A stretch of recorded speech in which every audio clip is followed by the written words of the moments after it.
Şu şekilde size pizzamı tanıtayım. Şu güzelliğe bakın, altı da pişmiş, yumuşacık.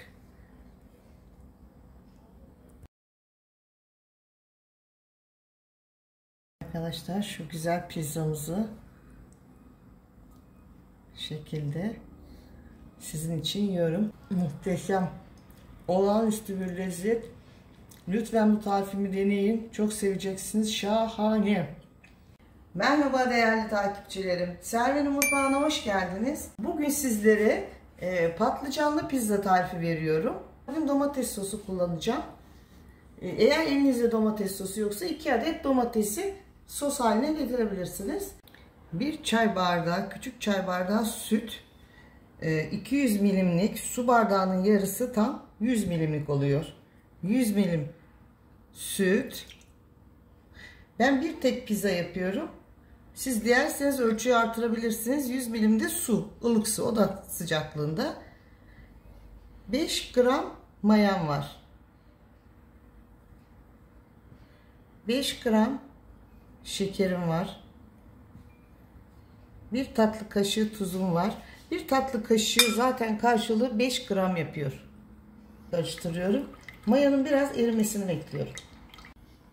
1, 2, 3 yemek kaşığı zeytinyağım var. Zeytinyağımı da karıştırıyorum biraz. Daha sonra 2 su bardağı un ilave edeceğim. Ama yavaş yavaş. Önce 1 bardak. İyice karıştırdıktan sonra 2. bardağı.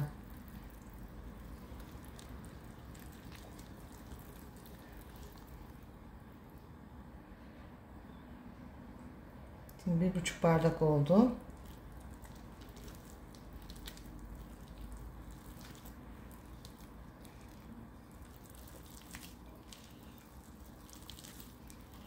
Bu ölçü çok güzel arkadaşlar. Bunu çoğaltarak 2 pizzada yapabilirsiniz. Bu 1 pizzalık. 2 bardak un bu ölçüye tam oluyor. Güzelce unumu yediriyorum.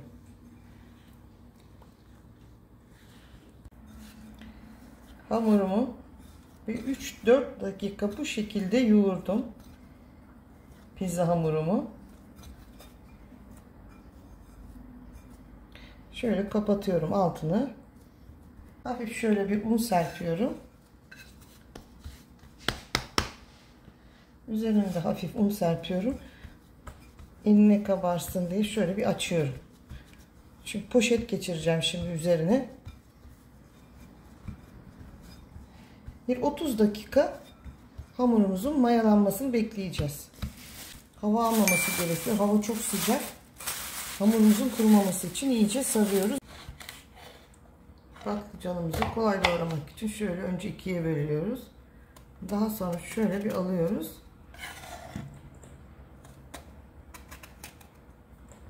Üçe bölüyoruz patlıcanımızı. 3 eşit parçaya. Bu şekilde. Patlıcanımızın büyüklüğü kesme şeker büyüklüğünde olacak.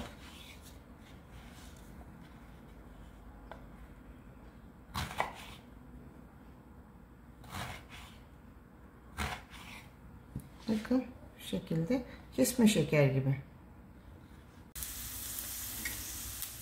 2-3 yemek kaşığı zeytinyağı. Soğanlarıma bakın arkadaşlar, çok iri doğradım. Çünkü kesme şeker büyüklüğündeki patlıcanlar gibi pizzanın içinde ağzımıza gelmesini istiyorum. Çok da öldürmeyeceğim. Çok az kavuracağım. Şu şekilde 3 yemek kaşığı zeytinyağı ile. Siz dilediğiniz sıvı yağını kullanabilirsiniz. 5 diş sarımsak, iri iri, o da iri doğradım. Sadece yumuşamalarını bekliyorum. Patlıcanımı ilave edeceğim. Bunu kavurmadım. Sadece yumuşamasına izin verdim. 1 tatlı kaşığı tuzu ilave ediyorum. 1 çay kaşığı kırmızı acı pul biber. Yarım çay kaşığı karabiber. Hepsini güzelce karıştırdıktan sonra yağda bu baharatların biraz soğanla birlikte kavrulsun. Lezzetini soğana versin. Evet, şimdi hazır. Şimdi doğramış olduğumuz kesme şeker büyüklüğündeki patlıcanları ilave ediyorum. Kısık ateşte patlıcanlarımı yarı pişiriyorum. Yarısı da pizza pişerken pişecek. Şu sürekli karıştırarak kısık ateşinde patlıcanlarımı kavuruyorum.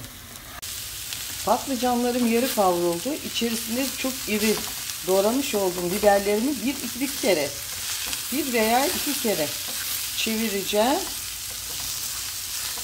Daha sonra domates sosunu ilave edeceğim. Yapmış olduğum videosu çekimlerini yapmış olduğum, lütfen izleyin. Domates sosum bu şekilde harika oldu. Bütün kış kullandım. Şimdi içerisine bir küçük kavanoz domates sosunu ilave ediyorum ve karıştırıyorum.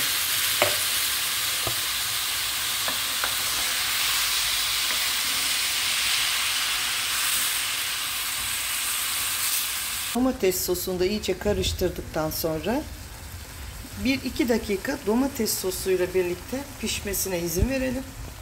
Domates sosu patlıcanlarımızın içerisine geçsin. Artık pizzamızda ayrıca sos yapıp dip sos sürmüyoruz. Çünkü bu sos yeterli geliyor. 30 dakikada iyice hava almasın diye bağlamıştım. Şöyle yırtarak açayım. Çok güzel 2 katına çıktı. Şimdi şeklini vereceğiz. Bakın ne kadar güzel oldu. Yumuşacık bir hamur. Çok sert hamur olmayacak. Şimdi şöyle kesmiş olduğum bir yağlı kağıda hamurumu alıyorum.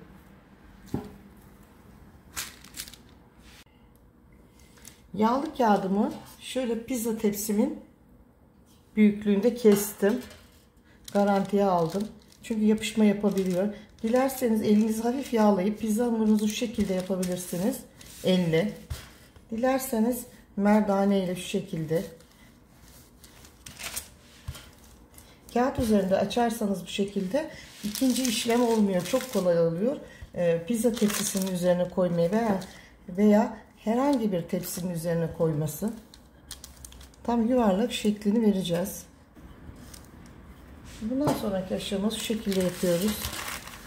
Bakın ne kadar kolay oluyor tepsiye almak.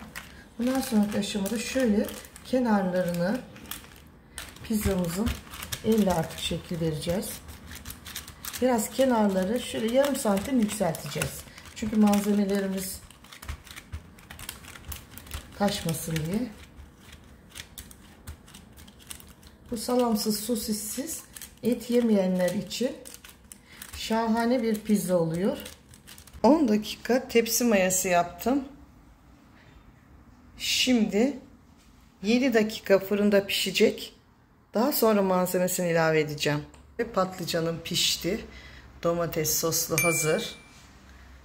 Kaşarım rendelenmiş hazır. 180 derecede önceden ısıtılmış fırına gidiyor. Hamurum tam 7 dakika pişti. Bu yarı pişme oluyor. 7 dakika daha pişireceğim. 15 dakika olacak. Altını önce şöyle biraz kaşar serpiyorum.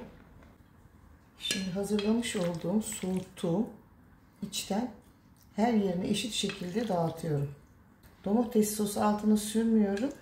Çünkü içindeki domates sosu yeterli oluyor.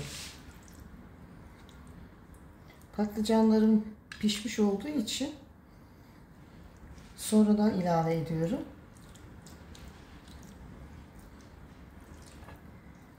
Şöyle kenarını 1 santim bıraktım. Bakın arkadaşlar, oraya kadar malzeme götürmedim. Daha sonra kaşarımı üzerine ilave ediyorum bu şekilde. Sebzeli pizzamız sağlıklı. Vejeteryanlar için, et yemeyenler için soğuk ayran veya vişne şerbetiyle ben şimdi sunum yapacağım. Şimdi tekrar fırına gidiyor. Evet arkadaşlar, pizzam fırından çıktı. Çok sıcak. 10 dakika pişti fırında. Pizzamı isterseniz vişne şerbetiyle, isterseniz dilerseniz ayranla içebilirsiniz, yiyebilirsiniz. Çok yakışıyor ikisi de. Ben yalnız pizzamın büyüklüğünü şöyle göstermek istiyorum size. Tepsimin büyüklüğü 35 santim. Pizzamın büyüklüğü işte yaklaşık 35 santim, 34 santim. Vermiş olduğum ölçüler bu tarifime bu şekilde çok uyuyor. O yüzden size tepsimin ölçüsünü vermek istedim.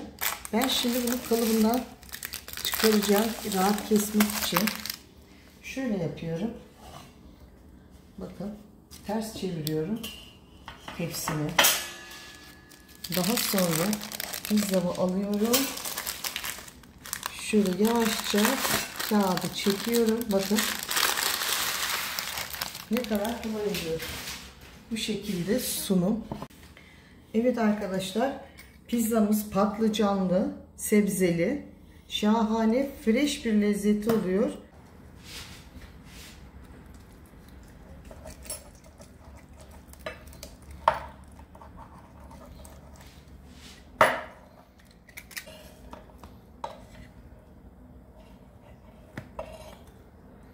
Şu şekilde pizzamız, bakın. Ben dilerseniz şu şekilde göstereyim. Tam istediğim gibi ince.